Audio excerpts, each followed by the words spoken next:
back upon the past couple of weeks, TheWave had the opportunity to interview two candidates for the Florida State Congress. On October 1st and October 4th, we interviewed Yvette Benarroach and then later Charles Work to provide an outlet for each of their campaigns. The editorial board created a set of questions that covered the topics of educational problems, environmental issues, gun control policies, and finally reproductive rights.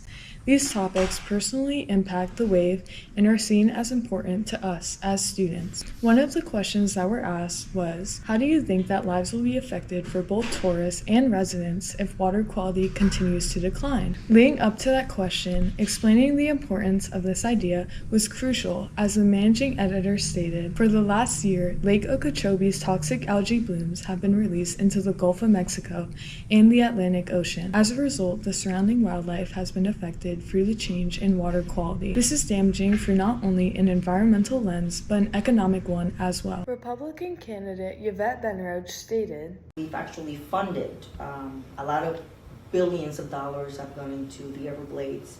The issue is we're growing. As you know, I told you I own a landscaping business, so I actually train other landscapers through University of Florida for best management practices. They can learn how to fertilize, how to spray pesticides. When it comes to water, it's a very complex issue. Everybody looks at agriculture, but I can tell you agriculture is a very regulated field.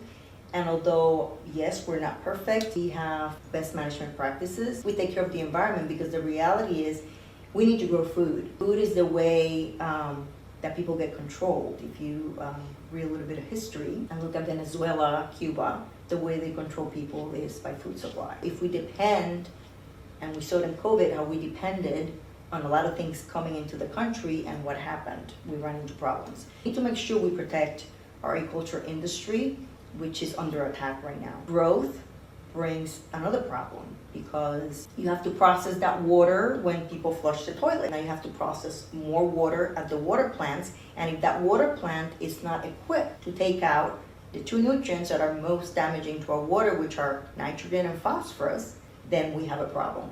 Septic tanks, another issue. So we still have people on septic tanks. Septic tanks leak, and that goes into the waterways. Nobody talks about golf courses. They use nitrogen. So it's a very complex issue. My belief is that every industry has to work together, and us as homeowners, students, citizens, we also need to do our part, because sometimes it's easier to blame somebody else, but we're also responsible. Conversely, Democratic candidate Charles Work responded, I will certainly fight for clean water. Clean water is something that we can't live without. Sign the petition on the Clean Water Amendment. In part, it's not just getting it on the ballot. It's focusing attention on it, and focusing attention on what we need to focus attention on. And there is the role of science here is important. I think that the science is going to tell us more about what we can do, and some of it's caused by waste from particularly cattle, and part of it's pesticides, part of it's fertilizer. It is a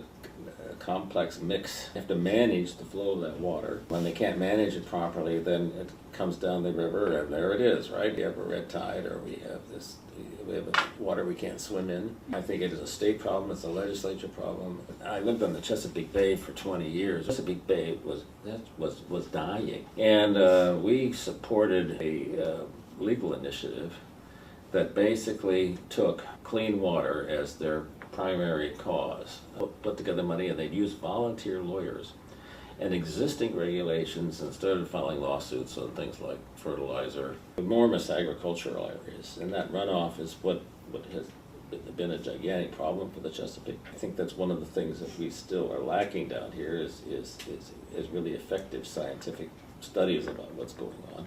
And I would certainly support doing more effective studies of what's going on. I think we can improve the situation down here is that we can find some young lawyers who are willing to do what those lawyers did up there. It's now been going for 15 years, and it's made a big difference. Skylar Seams reporting for IMIA.